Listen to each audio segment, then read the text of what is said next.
Oh, you listening to Revenza tales. My family didn't inherit wealth. We inherited a god. For 10,000 years, my bloodline has been the sacred custodians of a captured celestial entity, a star-forged being whose energy powers our civilization and our dynasty. On the day of the succession, my sister, the perfect heir, was given the god key, the command to wield its power. I, the flawed second daughter, was given an ancient, rusted maintenance drone and assigned to the deep core sanitation detail.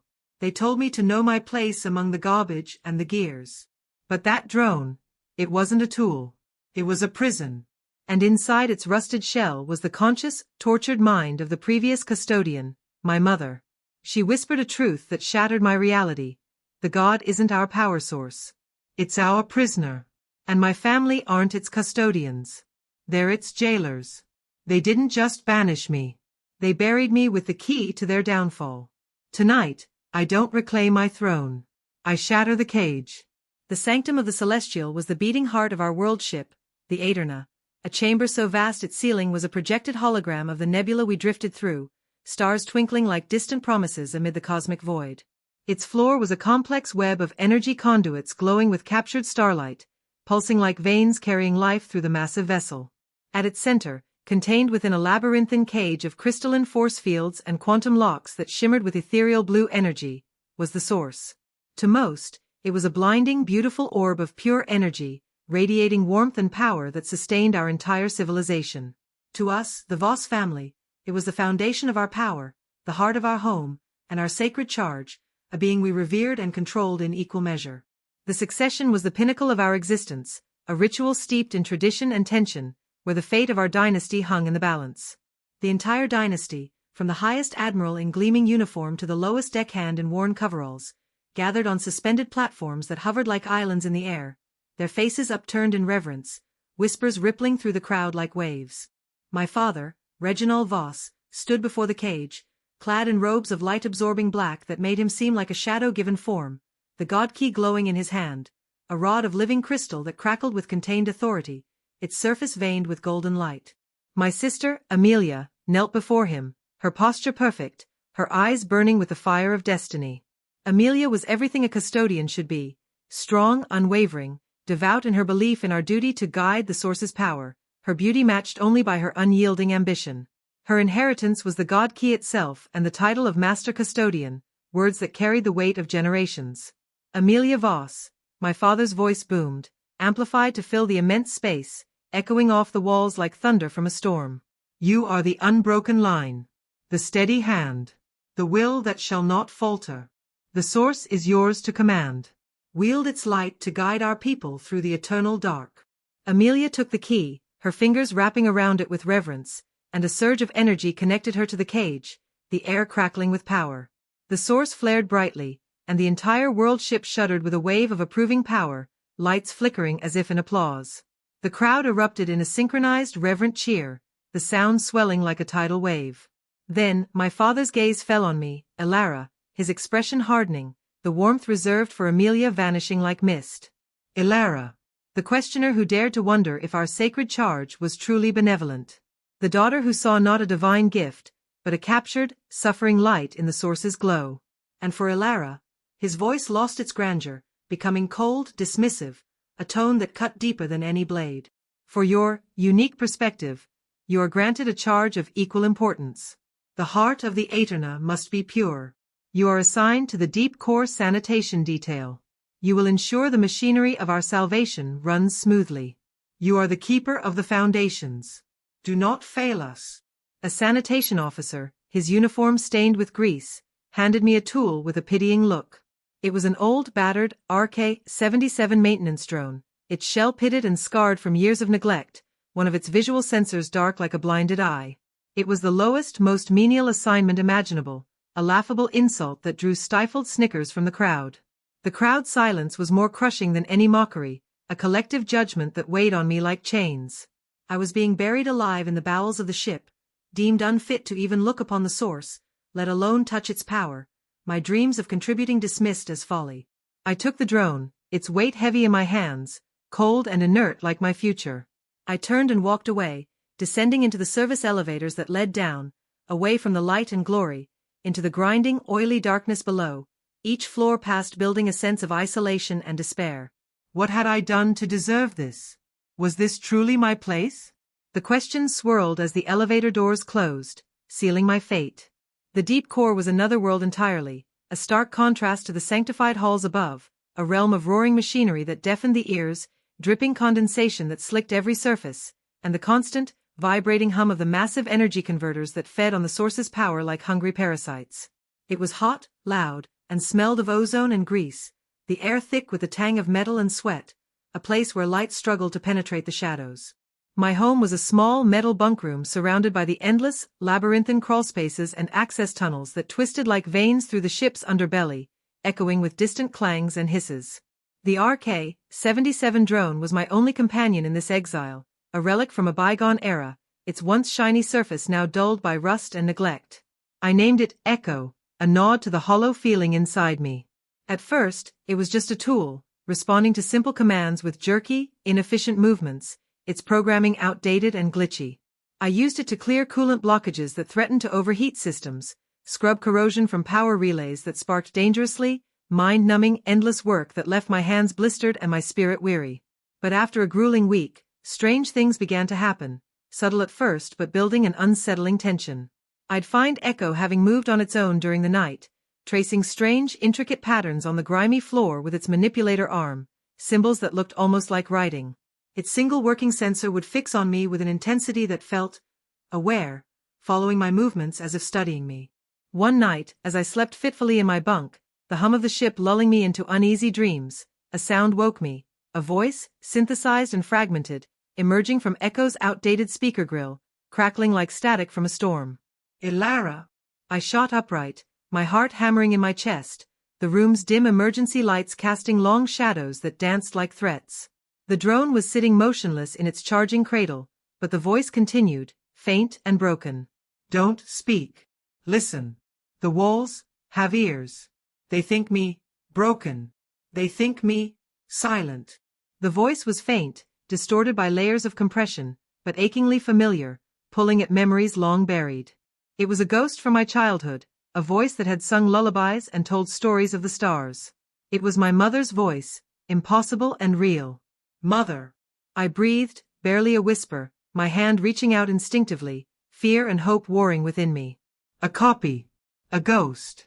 A desperate act. They couldn't kill my mind, so they trapped it. In this tomb of metal. They told you I was lost to the void. The truth was more convenient.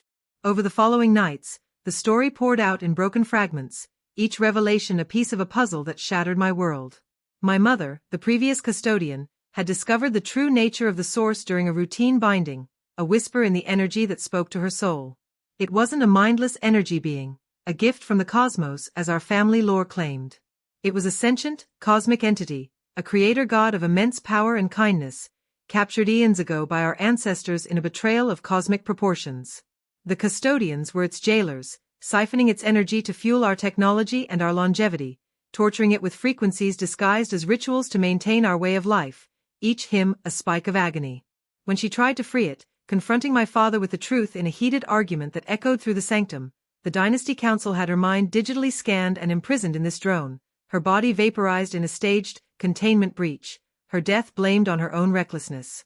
They erased her from the historical records, painting her as a failed, reckless custodian who had endangered us all, her name spoken only in warnings. The key does not command, Ilara. It suppresses.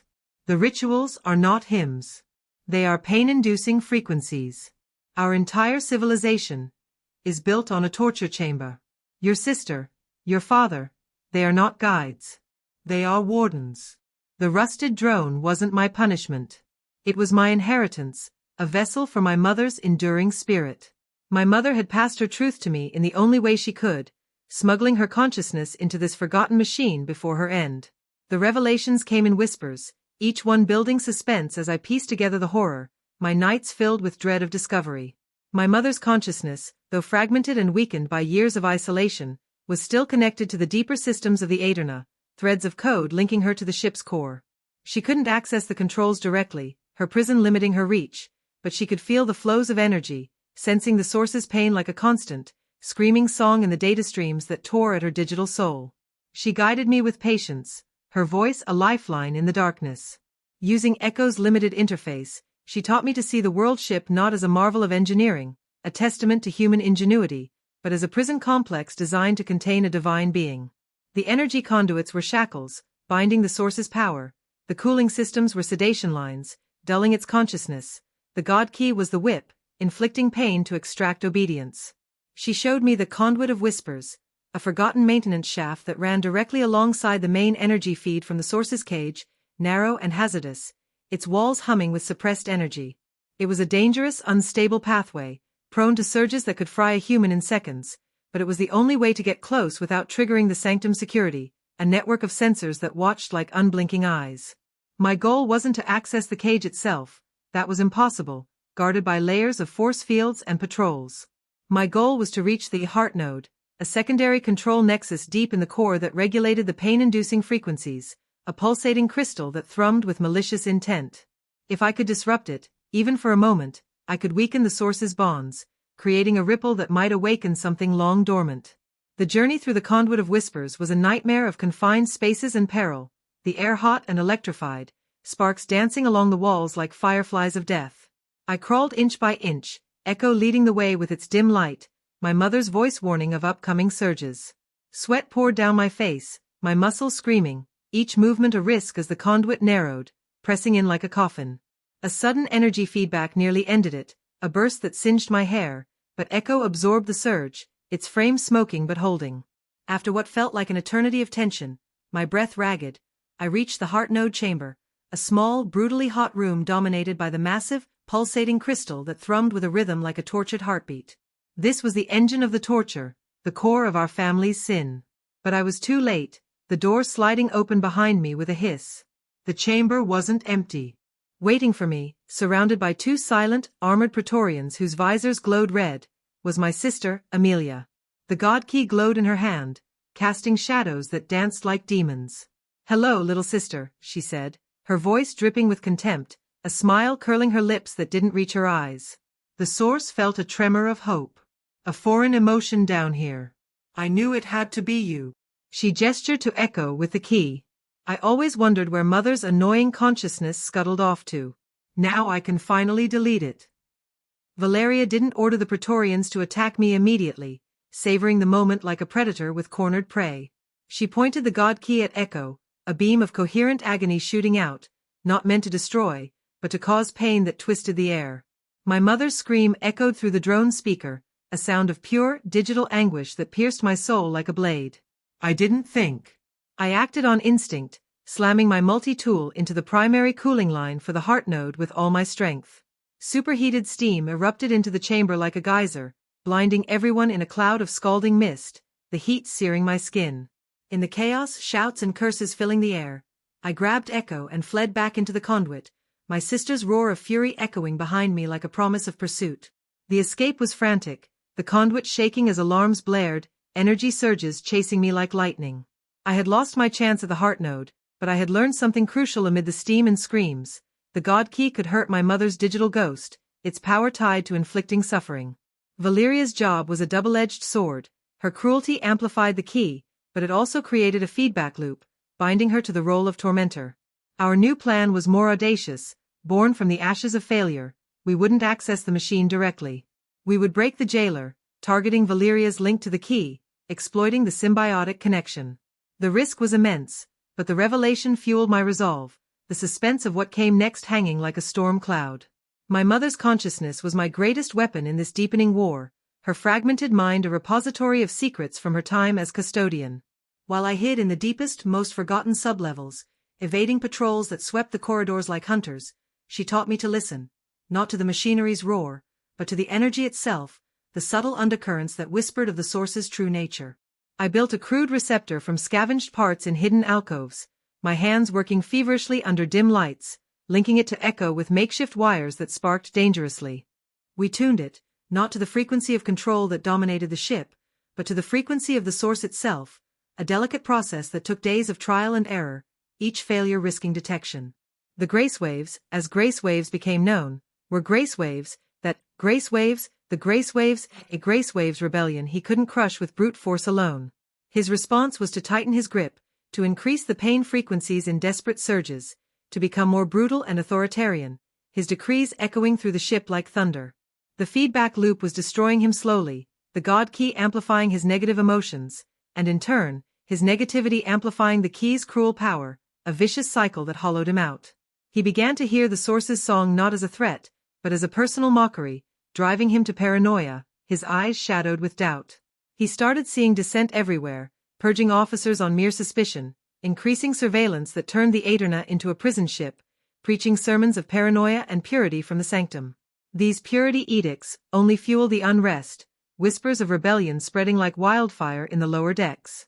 My father, Reginald, watched from retirement, his face lined with horror at what his heir was becoming, but too shackled by the same dogma to intervene, his silence a tacit approval that deepened the family's fracture. The stage was set for the endgame, the jailer trapped in his own trap, the population restless with questions, the God song growing louder in the cracks, and I, hidden in the shadows, ready to conduct the final, devastating note, the tension coiling like a spring about to snap. We couldn't attack the heart node again, its defenses now tripled, guards posted at every access. Instead, we targeted the key itself, my mother's theory a spark of hope, a massive, empathetic energy surge, directed at the key while Amelia was using it, could overload the symbiotic link, frying the connection without destroying the artifact. It wouldn't destroy the key, it would reboot it, forcing a new, neutral connection and momentarily freeing the Source from its torment, a window of opportunity. The source of that surge?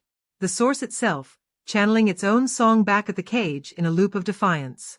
We would use its own energy, amplified and reflected, at the precise moment Amelia was at her most vulnerable, during the daily binding ritual, when she channeled the most power in the sanctum, exposed before the dynasty. It was a desperate plan, laced with risks that kept me awake, plotting in the dim glow of hidden screens. It required me to be in the sanctum, hidden in the service ducts above the cage, a precarious perch where one slip meant death. It required my mother in Echo to be directly below at the primary energy intake, to act as a relay and amplifier, her fragile consciousness at risk of erasure. We would be exposed, vulnerable, and if we failed, we would be vaporized in an instant, our rebellion snuffed out. The day of the ritual arrived like a storm, the ship buzzing with forced reverence, patrols doubled as Amelia's paranoia peaked. I was in position after a tense infiltration, crawling through vents thick with dust and heat, my breath shallow to avoid detection. Below, Amelia stood on the dais, gaunt and wild-eyed, the God Key raised as the ritual began, the air vibrating with malicious frequencies that made my teeth ache. I gave the signal through an encrypted comm, my heart in my throat. Below, my mother did her part, rerouting power in a surge that lit the conduits like fireworks. The Source's song, usually a whisper, became a deafening, glorious crescendo that flooded the chamber, the air shimmering with raw emotion. Amelia screamed, not in triumph, but in shock and pain as the key in her hand flared white-hot, the empathetic surge hitting her like a wave. The suppression field flickered, died for a precious second, the cage cracking with light. In that moment of pure, silent freedom, the Source did not rage or lash out in vengeance. It did not try to escape its bonds immediately. It simply reached out, a tendril of pure, gentle light extending from the cage and touching Amelia's forehead with tenderness. It showed her everything, the stars it had born in eons past, blazing with creation, the civilizations it had nurtured with care, flourishing under its light, the love it held for all creation, including her, a child of its tormentors. It showed her the truth of what she had been doing, the pain she had inflicted, the lives warped by her family's sin. The God Key clattered to the floor, inert, as Amelia fell to her knees, sobbing uncontrollably, utterly broken by the weight of a God's forgiveness, her world shattering around her. The cage was open, the force fields dissolving like mist, the Source hanging in the center of the sanctum, free at last, but it did not leave in a blaze of glory or destruction. It had never wanted to abandon us entirely. It had only wanted the torture to stop, its presence a benevolent force now unhindered. I walked out of the ducts, emerging into the light amid gasps from the crowd, picking up the God Key, now warm but silent, the connection severed forever. My father and the council were arrested not by me, but by their own Praetorians, who had witnessed the divine truth unfold before them, their loyalty shifting in an instant. They were charged with crimes against existence itself, their trials a reckoning long overdue. Amelia was never the same, the god's touch healing her mind but leaving her with the profound trauma of her actions, a scar that humbled her. She retired to a quiet life in the lower decks, seeking atonement through service, her ambition burned away. I did not become custodian, the title abolished in the wake of revelation, its connotations too tainted. The title was dissolved, our role redefined. We became the stewards, our duty not to command with iron fists, but to communicate, to learn from the source's wisdom, and to slowly, carefully, wean our civilization off its dependent, parasitic relationship with its power, transitioning to sustainable alternatives. The grace notes became a daily occurrence, moments of beauty that reminded us of our God's grace. The final scene. I stand in the sanctum, now transformed into a garden of light and life, blooming with ethereal plants that thrive on the source's energy. The source floats peacefully at the center, sharing its energy willingly now, teaching us through visions and songs that inspire innovation. My mother's consciousness was transferred from the rusted drone into a new, beautiful android body crafted from crystalline materials, her form elegant and alive. She stands beside me, whole again, her hand in mine, her eyes filled with the stars she once dreamed of. We are not rulers imposing will. We are translators, bridging the divine and the mortal. The god is free. The jailers are gone. And our civilization, for the first time in 10,000 years, is truly learning how to live, stepping into a future of harmony. The most insidious prisons are not made of walls, but of stories told for generations, woven into the fabric of belief. And the most powerful revenge is not to become the new warden, perpetuating the cycle, but to shatter the prison forever and build a new world in the light of truth, where freedom rings eternal. If you have a story of breaking a cycle that seemed eternal, share it with Revenza Tales. Subscribe for more stories where the keepers of the keys finally set the locksmith free.